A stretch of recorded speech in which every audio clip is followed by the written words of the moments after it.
ഹരേ കൃഷ്ണ. എല്ലാവർക്കും മാധവത്തിലേക്ക് സ്വാഗതം. നമ്മൾ ശ്രീമദ് ഭഗവത്ഗീതയിൽ സാഖ്യയോഗത്തിലെ 19ാമത്തെ ശ്ലോകം വരെയാണ് ഇതുവരെ നോക്കിയത്. ഇനി നമുക്ക് പഠിക്കാനുള്ളത് 20ാമത്തെ ശ്ലോകമാണ്. അതെങ്ങനെയാണെന്ന് നോക്കാം. ന ജായതി മ്രിയതേ വാ കഥാചിത് ന്യായം ഭൂത്വാ ഭവിതാ വാ ന ഭൂയഃ അജോ നിത്യഃ ശാശ്വതോ അയം പുരാണോ നഹ നൃതേ ഹന്യമാനേ ശരീരേ. ഭഗവാൻ അർജുനനോട് വീണ്ടും പറയുകയാണ്. ന എന്ന് വെച്ച് കഴിഞ്ഞാൽ ഇല്ല എന്നാണ് അർത്ഥം.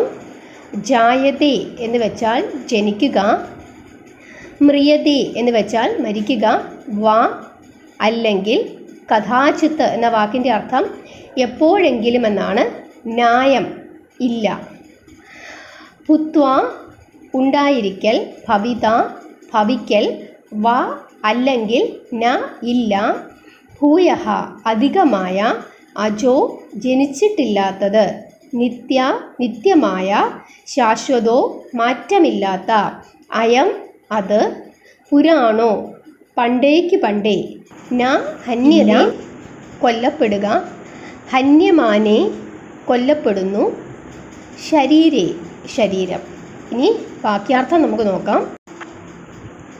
ഇവൻ ഒരിക്കലും ജനിക്കുകയോ മരിക്കുകയോ ചെയ്യുന്നില്ല, ജനിച്ചിട്ട് വീണ്ടും ജനിക്കാതിരിക്കുന്നുമില്ല, ജനനരഹിതനും നിത്യനും ശാശ്വതനും പണ്ടേ ഉള്ളവനുമായ ഇവൻ ശരീരമില്ലാതാകുമ്പോൾ ഹനിക്കപ്പെടുന്നുമില്ല.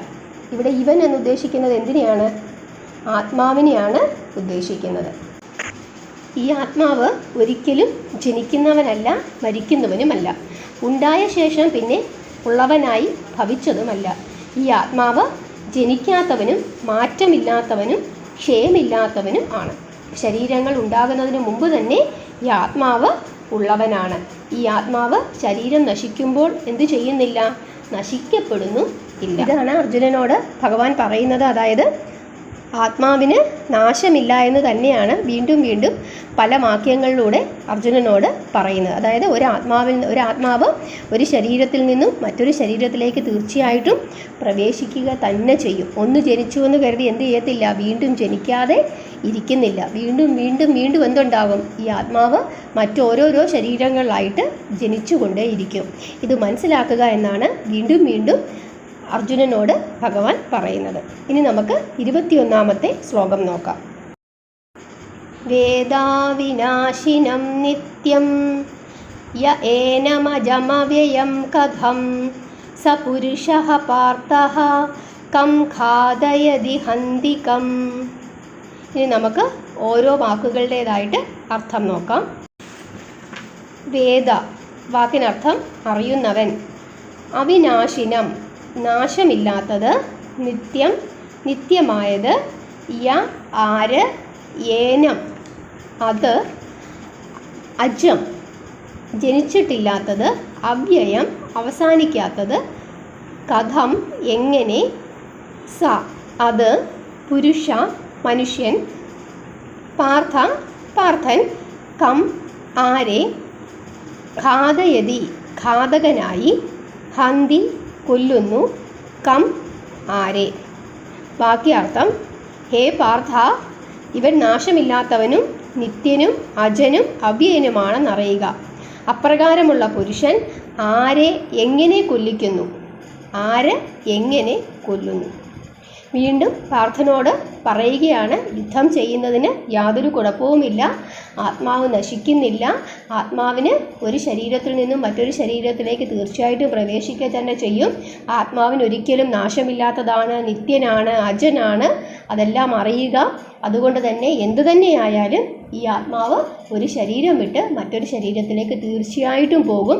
ഈ ശരീരം ഉണ്ടായതിനു മുമ്പ് തന്നെ ഉണ്ടായിട്ടുള്ളതാണ് എന്തെന്ന് പറയുന്നത് ആത്മാവ്. അതുകൊണ്ട് തന്നെ നമ്മൾ നമ്മുടെ കർമ്മം ചെയ്യുക. എങ്കിൽ മാത്രമേ നമ്മുടെ ജീവിതത്തിന് ഒരു ലക്ഷ്യവും ഫലവും ഉണ്ടാവുകയുള്ളൂ. എന്തിനു വേണ്ടിയിട്ടാണോ നീ ഇവിടെ വന്നിരിക്കുന്നത്, നിൻ്റെ ധർമ്മം എന്താണ്, ആ ധർമ്മം നീ ചെയ്യുക. അതിൽ യാതൊരു തരത്തിലുള്ള ദുഃഖവും നീ വിചാരിക്കേണ്ടതില്ല. നമ്മൾ ഓരോരുത്തരും അനുഷ്ഠിക്കേണ്ടത് കർമ്മമാണെന്നറിയുക എന്നാണ് ഭഗവാൻ അർജുനനോട് പറഞ്ഞിരിക്കുന്നത്.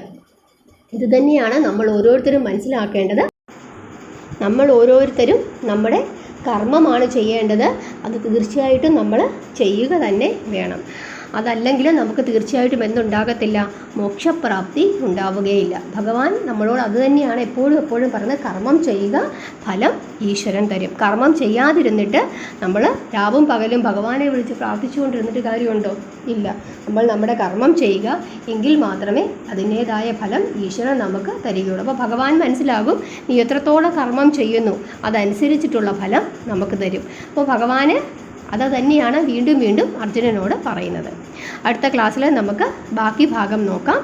എല്ലാവർക്കും മനസ്സിലായോ? മനസ്സിലായെങ്കിൽ എല്ലാവരും ഇത് എഴുതി വെച്ച് പഠിച്ച് മുമ്പോട്ട് പോവുക. എല്ലാവരെയും ഭഗവാൻ അനുഗ്രഹിക്കട്ടെ.